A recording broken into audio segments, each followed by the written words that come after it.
Welcome back to Post Perspective at SMPTE 2018. I'm Debra Kaufman, your host, and I have with me Michael Zink, who is the Vice President of Technology at Warner Brothers. Welcome, Michael. Thank you for having me. Now, I understand a great honor was bestowed upon you. It was. You're a new fellow, a SMPTE Fellow, correct? That is very correct. So how does one become a SMPTE Fellow?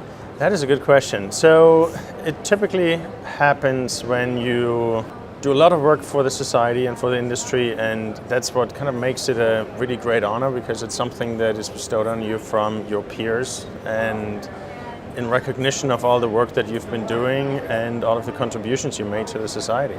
And what are the benefits of being a fellow, aside from your fellow's luncheon? Well, first of all, you get a really snazzy red pin. That is the snazzy pin. And the fellows have a luncheon every year, and I think it's just really great community to be as part of that and being able to have a really nice sounding board and talking to the fellows. Indeed, and do fellows have any obligations in terms of this fellowship? I don't know that they have. If there are, they haven't told me about them yet. Oh, trick. You have to do such and such. I think not, but I'm sure the conversations are very, very interesting. Yes, they usually are. So my understanding is you did yet another good deed at the SMPTE conference, and you organized Monday's symposium, correct? That is correct, and that was a real pleasure actually. It was like a topic that I found really interesting. It was titled Driving the Entertainment Revolution, and it was focused on autonomous cars, machine intelligence, and mixed reality. And it's really trying to kind of like tie all these things together and creating an entertainment environment that is completely new, completely novel, something you can't do in a theater, you can't do it in the home, something completely separate from it, and I think it provides a lot of opportunity for the future. And did you volunteer to create this symposium? Well, it's one of those things where I got asked, like, hey, do you have any ideas for next year? And I was like, I do, and they're like, this is fantastic, thanks for volunteering.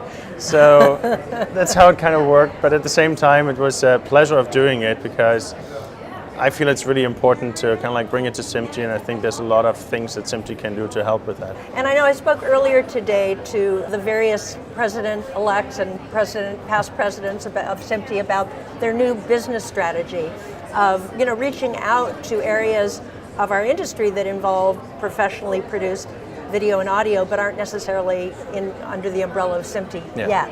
So this seems like that might fit in with what your conference was about. Yeah, to some degree it does, because there are a number of other organizations in the industry that are kind of like focused on automotive and focused on kind of like immersive media, and SMPTE has been doing certain things here and there as well.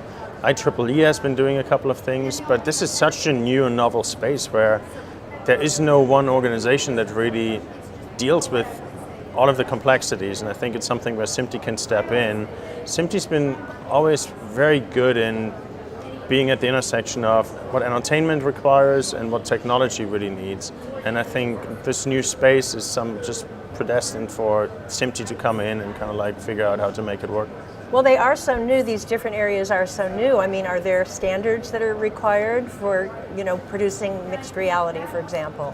For producing mixed reality, it would help having standards there. Yeah. I think that's a great example of why it's important to have standards. If you look at some of the AR and VR pieces nowadays, like from a Warner perspective for a studio, if we produce a piece of content, there's so many different platforms, and they're all proprietary. There are a very limited number of standards. So we produce one piece of content, and then we have to kind of like create it and prepare it 9 separate different ways. And that's where SMPTE is usually really helpful, trying to create like this common standard so we can create it once and all the players in the market can use it at the same time. So are the players in these different areas, from autonomous vehicles to mixed reality, are they aware of the fact that this could be really beneficial for them? I think they're starting to realize that it's important to have these standards. I think car manufacturers in the past, especially over the last number of years, they've gone away a little bit from doing everything proprietary. They started collaborating on a number of other things, such as mapping of roads, and having these mapping systems integrate into the cars. Not necessarily a single standard across all manufacturers, but oftentimes you have certain clusters that kind of like start collaborating. And I think they start seeing the benefits of that, which is really promising. And I think if we start looking at items such as being able to provide telematic information from the car to game engines or to content engines in the car, having that standardized across all manufacturers would be huge, because that would allow us to create content for all of the manufacturers, and they can then deploy it how they want. I agree, and I'm imagining there must be other things that SMPTE as an organization could offer the manufacturers and the creators and the producers in these arenas. What do you say to them to, kind of sell SMPTE? Well, I think SMPTE has a lot of roles to play there. The example I just made is just one of them. I think other examples are just simply the idea of, in cars, the way you usually look at it is like every manufacturer, every model has different types and size of screens, from windows to navigation panes around the cars. There's a lot of things that they have in there where it isn't standardized. Everyone is doing something completely different, and it's going to be incredibly difficult getting the manufacturer that you need and all of the components to actually integrate these things to allow for these new experiences, to get them on board if you don't have standards. If you think about some of the CE manufacturers nowadays, most of the OLED or LCD televisions, they're all the same size, more or less. You have like the 55 and 65 and 75. Yeah. There's rarely ever any deviation from that, and there's a reason for that, because they have all these manufacturing pipelines, they're highly automated, and they want to make sure that they can crank them all out. Now, if you now go to these guys and say, hey, we would really like to create or use these panels in cars, but every car is completely different, their heads are going to explode. They're going to be like, this is just not possible to do from a manufacturing perspective. I'm thinking in some level they must think, well, this is how we distinguish our product. Is we have this, it is. There's a lot of design aspects, exactly. right? No, so how absolutely. do you argue with that? I don't know that there's much of an argument. I think it's really just an education process of, if this is something, maybe a give and take a little bit, because I think both sides have to move somewhat. And it's new days. It is, and I think it's also, interestingly enough, for some of these component manufacturers, they have never seen that as their market. So I think there's a lot of opportunities for them, and they will probably have to change some of their manufacturing pipelines in order to be more flexible, and maybe car manufacturers don't really have to have that many variations, so maybe there's some sort of a compromise that can be found. But the good thing is all of them are part of the conversation, and we're having these discussions with them, and I think that's a good first step. So how did you draw in? Did you already know many of the players in these different arenas? How did you pull them into the SMPTE conference yesterday? We've been looking at that area for certainly more than a year now, and we've been talking to a lot of these manufacturers, and a lot of them were gracious enough to come here and agree to present what they've been doing. And so it was easy enough for me to reach out to them, and it was very nice for them to accept it and come here and present. But yeah, a lot of these conversations we're already having with them, and as I said, a lot of them are very interested in exploring these new markets. So what companies were represented? Can you give us some examples? Absolutely. The way we had the day structured was essentially in 4 larger pieces. The first one was we started out with a market overview where consultancy company Deloitte, they had spent quite a bit of time on studying the future of mobility. So they provided more or less a market overview on where is all this going, what are ownership or cost sharing models in the future, how is data going to impact all of these implementations.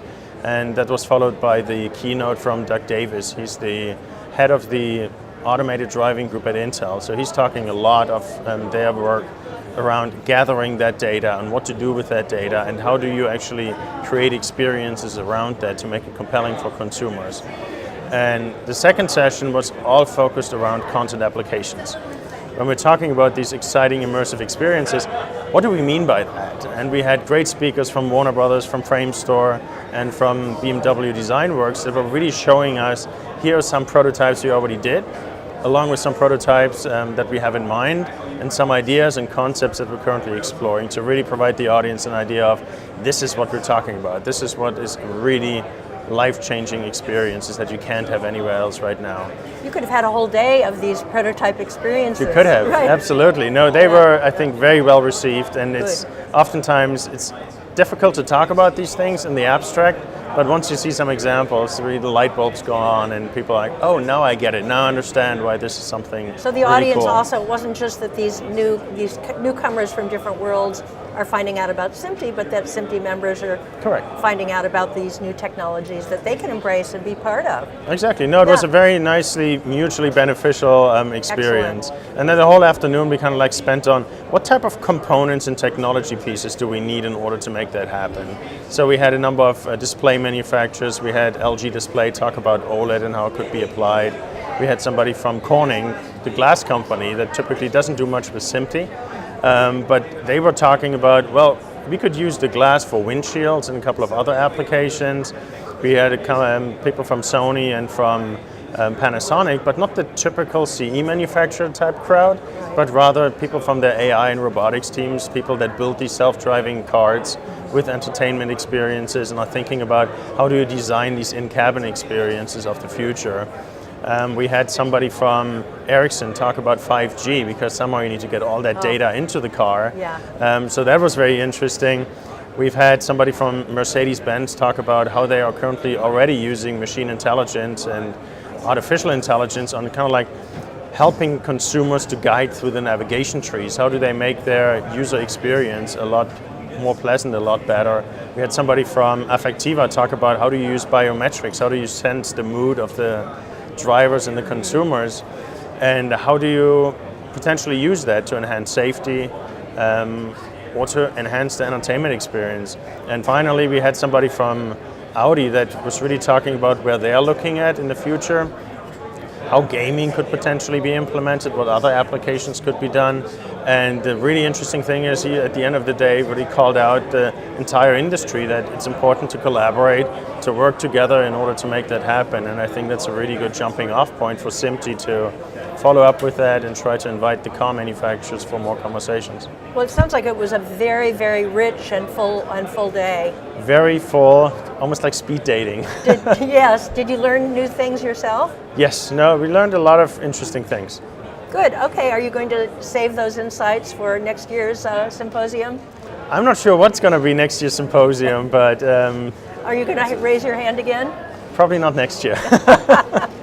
Well, it sounds really fabulous, and I'm sure there are ways to find some of these resources on the SMPTE site. I'm sure there are, yes. Great. Well, thank you so much for coming on and explaining to us what you did on Monday.